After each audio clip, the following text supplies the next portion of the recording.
This is Jim Fellman, Chief Innovation Officer for Shift Happens. And I have the distinct pleasure of interviewing Attila Dobai. Could you tell us a little bit about yourself and your business? Sure. So my name is Attila Dobai, and I've been working in continuous improvement for roughly 15 years now. Lean Six Sigma Master Black Belt, PMP. And my business is Dobai LLC. We concentrate on continuous business improvement or continuous business transformation, which I approach just a little bit differently than we would a traditional continuous business improvement or Lean Six Sigma type of business. In terms of the business itself, do you have proprietary software? Do you have anything that is a competitive differentiation for everybody that's out there? Sure. So I have a methodology that I use that I developed specific for the service industry and specific to trying to execute on strategy or innovation execution. And that methodology is called Do-Its. And I'll be speaking here about that very topic here today. Okay. So tell us a little bit about a Do-It. So Do-It stands for define, observe, innovate or improve, test and sustain. So it's definitely, it's based off of PDCA. It's a traditional Deming type of cycle. But it approaches that improvement cycle in a very agile way. And it's specifically designed in order to fail fast and fail small, so that we can drive through several attempts at innovation and land on the one that actually works. So you encourage your clients to take risks? I do. I do encourage my clients to take risks. I find that people tend to be a little risk averse, especially when they found a profit formula that works. People tend to be risk averse. And that's a very high-risk position for an incumbent business, because if you're risk averse, there's a very good chance that somebody is going to come by and disrupt your business. I remember approaching Bic Penn with an idea and said, we'll do focus groups. And he says, by the time you're done with the focus groups, Gillette will have stolen the idea. That's very true. And it was just one of those great aha moments for me. So in terms of as you're moving forward in what I'm going to call changing times, how's that? The last couple of years. Social media, the Me Too movement, the political situations. Where do you see your challenges today, and how would you put your crystal ball or your binoculars on to talk about the next 2 years? Yeah, so one of the things that I see is that disruption is happening faster than it ever has before, but incumbent businesses aren't changing to those times. We still have a fairly, I would say, 1980s mentality to business transformation. I think we need to shift from this idea that we'll approach transformation as a one-off major event and shift it into the idea that we're going to continuously transform our business. We're going to continuously listen to what the customer needs, what the customer's jobs that they're trying to do, and that we're going to drive the business forward continuously rather than transforming on these one-off major scales. So we're totally in alignment here, because Okay. I think that the name of my company, Shift Happens, Sure. is the shift is going to happen whether you like it or not. Yeah, right. And the difference is whether you're in control or you're the victim. Right. And so as you try to approach this with your customers, how do you get those customers who are risk averse to become risk takers and to understand without the risk, you're never going to have that competitive differentiation? One of the case studies, if you will, that I like to use is Uber versus taxi. Because I think taxis saw themselves as relatively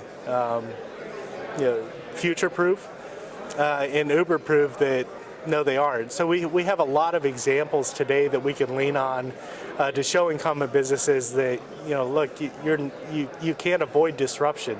The shift, if you will, Jim, is going to happen. So we either have to embrace it, prepare for it, plan for it, and execute on it, or we have to accept that our business is going to be disrupted. Well, let's look at, I understand you were with Ava's budget. Sure. So here we are in Orlando, where renting a car or using Uber and Lyft becomes more economical and it becomes less stressful. Because if you're renting a car, you're in a strange area, then you got to talk about parking, you got to pay for the gas, you got to do all this. Now, that has disrupted the car rental business, which Absolutely. I don't think the car rental business saw coming. I won't get into a lot of the inner workings in the strategies, but I would say that our current position is definitely that that disruption is happening. I personally picture car hailing or car sharing as a low-end disruption in the rental market. There's definitely shifts that need to happen within the rental industry in order to stay relevant. At Avis Budget Group, we're reinventing rental models. We'll be talking about that tomorrow as well. But we're absolutely reinventing rental models, whether it's in car rental or it's in truck rental. And truck rental is an industry that has remained relatively unchanged for the past 50 years. But now the shift, absolutely has to happen now, because if we don't do it, then somebody else will invent a new model that will put us out of business. Well, and because it's ever evolving, I mean, let's just say that Uber came up with the first idea, and then you had Lyft come in behind them, and now you're seeing Lyft seems to be growing at a faster pace than Uber, both from a customer service standpoint and a driver experience standpoint. Sure. So how would you apply that case study, let's just use the Uber case study, to your current business clients? When I look at that, I think of Uber as being a really interesting case study. And the reason that I say that is because Uber went from a disruptor position to an incumbent position in a record amount of time. I mean, just mind-blowing how fast they went from being a disruptor to an incumbent. And Uber perhaps lost some of that disruptor mentality as they went to being the incumbent business.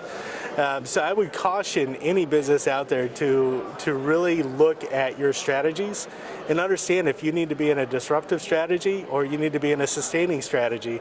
And I would challenge anybody who says that they need to remain in a sustaining strategy, because that is a recipe for death. Well, I think you could see it in almost every industry. I mean, I grew up with McDonald's serves one product, basically hamburgers. Right. And they were frozen patties. And now you go into McDonald's and they're serving chicken, they're serving fresh patties, they're customizing the burger, they're serving a lot of coffee, because they have been slow to change, but the mere fact that they've got all these locations gives them that one up on everybody else. So when you're talking to some of your new clients, how do you leverage those case studies to say, if McDonald's is doing it, if Uber is doing it, etc., why aren't you doing it? Because the answer is going to be, we don't have the resources, or we don't have the bandwidth. You do hear that a lot from major incumbent businesses that, we don't have the resources, we don't have the bandwidth, we don't have the time to really do this. But when you look at their situation, could you imagine being a startup with McDonald's kind of money? I mean, just imagine the resources and how fast a startup CEO would trip over themselves to get that kind of funding. So incumbent businesses do have huge advantages if they could just get over the cultural hurdles to really embrace a disruptive strategy. They do have huge advantages that can be leveraged to their advantage. What has fascinated me is that you have certain companies in a very competitive environment, such as Apple, who have survived on their culture. They have 30 products or less, and they dominate the market. Sure. You've got somebody like Hewlett-Packard who has thousands of products, but don't seem to dominate the market with any of their product offerings.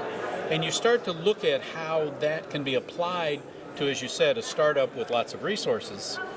And one of Ray Kroc's great lines was, if you're green, you're growing. And I think so many companies stop thinking about the growing portion and talk about the sustainability portion. Sure. So tell our audience, as we wrap this up, what would be the piece of advice that you would give to them as they're starting to look at their own corporate culture and their own competitive environment? So one of the things that you touched on there, I don't want to steal it, I just want to touch on it, but I love Simon Sinek's video, Start With Why.